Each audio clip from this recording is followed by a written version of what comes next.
Bristol, he's in Cedars-Sinai. Have you ever been to Cedars-Sinai Hospital in LA? It's like a Four Seasons hotel with saline drips.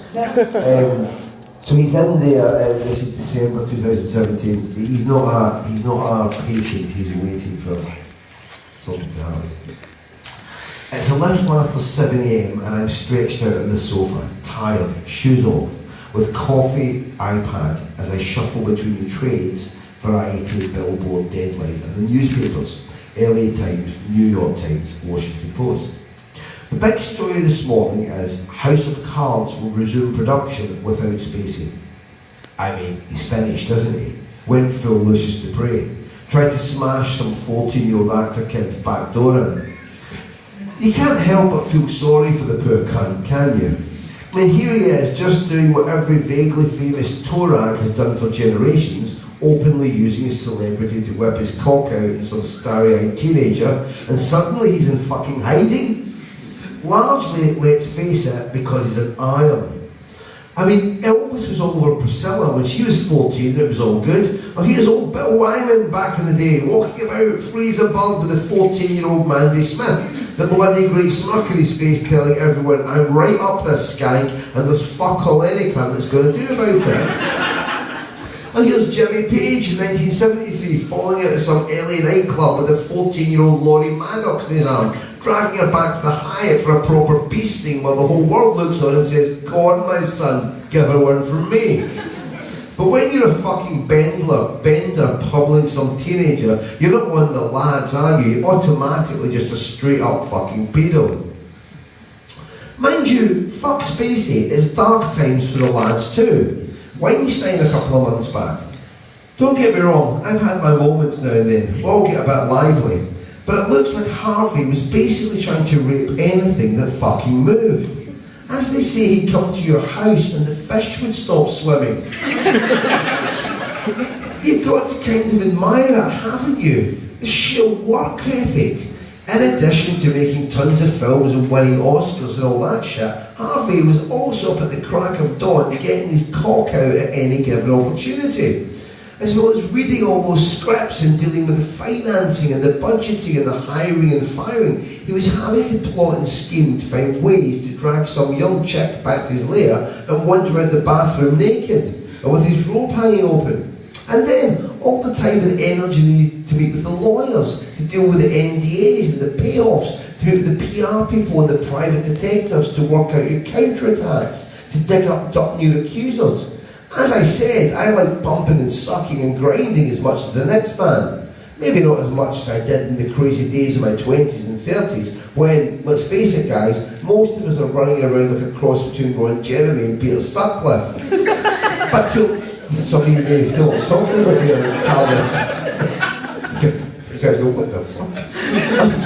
But to liken to a Harvey degree, and he was doing all this in the 90s and the noughties when he was 40, 50. The commitment, the passion. But Donald, of course, has had a bunch of slags trying to say for ages that he had a pop.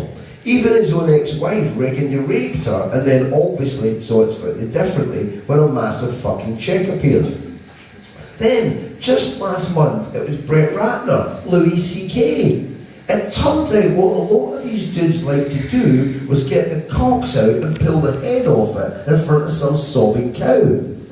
Now, I've seen a few people arguing this was all about humiliating the women. I don't know. I'm not sure. I mean, granted, I am not the world's leading expert in feminist theories of sexuality and power. But I reckon if you're standing there softening cock in hand as a few drops of your own rapidly cooling spunk patters onto your bare foot, there's an argument to be had about who exactly is getting humiliated here. Whatever, it seems like the boilers have finally had enough. Time's up. It's them too. This will not stand anymore. The grand traditions by which men have lived for centuries, basically that if you've got enough cash and fame, you can use whoever you like as a human toilet whenever it takes your fancy, this stuff's on the way out. Well, you read this in The Guardian, in the Washington Post. Then you go out, like the other night in LA. Trillick and the lads took me out for a drink to celebrate the closing of the Unigram sale. We wound up at a club in West Hollywood. It was the usual. through the velvet ropes, through the crowded bar and dance floor, and into the cool peace of the VIP lounge.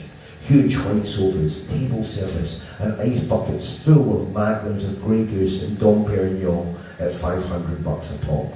Soon enough it began, the bouncers parading a steady stream of girls from the club past our table. The girls smile coyly, the hotter ones get asked to join us. The girls start hitting the booth, the bar sales go up, the bouncers get tipped, the bar staff get tipped, the girls get free drinks, and we get, well, let's just say everyone gets paid.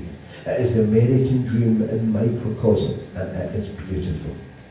And these girls, these young girls who are fruiting about West Hollywood nightclubs at 2 o'clock in the morning on a Tuesday, the ones getting off the bus from Omaha or Boise, Idaho, getting off the plane from Latvia and Ukraine. Let me tell you something, I don't think they're getting the message. I don't think they're reading The Guardian. Because, in return for a few double vodkas and the promise of a reading for a non-existent pilot, they would literally suck your balls out through your urethra and store them in their cheeks like a crazed hobgoblin squirrel getting ready for winter. Me too, fuck you.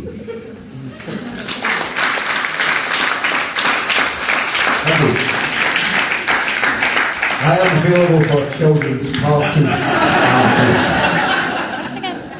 Okay, yes. So you used to sit around watching Inside the Actors Studio, the early incarnation of Sky Arts Channel, wasn't it? And it was hosted by James Lipton. I'm not going to try and do that impersonation, but do it. No. Do it. Do it. No fucking way. Now we come to Uncle Buck 4. So it was from Bouillon de Culture, a program in France done by. And it was hosted by Bernard Pivot, and it's supposed to be the quickest, but the most concise, but most accurate question you can ask anybody that would reveal at least a small part of themselves. And the first question is, what is your favourite word? Cake. What is your least favourite word? Vinegar. But you like balsamic vinegar, didn't you? I get this later. I mean, vinegar is part of my religion. I just like sarsons. I fucking love it. I despise everything. Just a fucking beatific fucking creation of life. So why can you like so sarsons makes you gag? But balsamic is great. No, I don't like balsamic. You tolerate. I can tolerate in dressings and shit. I can tolerate. I can get through it. I can drink this shit. I would never choose it. Don't forget where you came from, John, okay? I hate that too. Alright, what turns you on creatively, spiritually, emotionally? Honesty. Sure. Oh, that's my answer. Honesty. Gotcha. I said that. You sure? Alright. To see. Not my questions. What turns you off?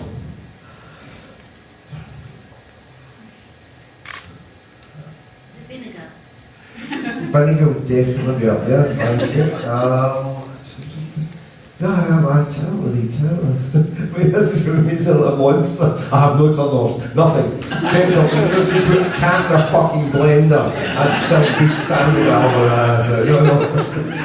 I can't think of it. You didn't mean the cat thing, just in case. Yeah, cat blender. So, what's your favourite curse word?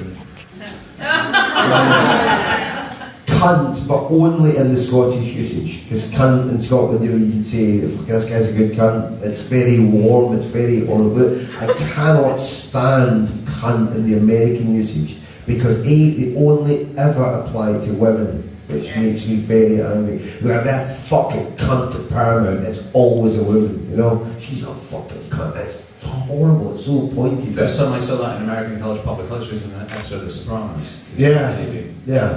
He was Filipino. His wife, a Chinese cunt. Yeah. It's always so pointed in there. But in Scotland, it's like, you like this guy, he's a good cunt. That's fine. What sound or noise do you love? Sound of the zipper going back on the back of a new suit. I bought a new suit today, so it doesn't matter. know, you get that new suit smell too when you do it. Not a sartorial. What the fuck? Suits come in bags. What the fuck? What's Put that? a day when you don't learn something weird. What sound or noise do you hate?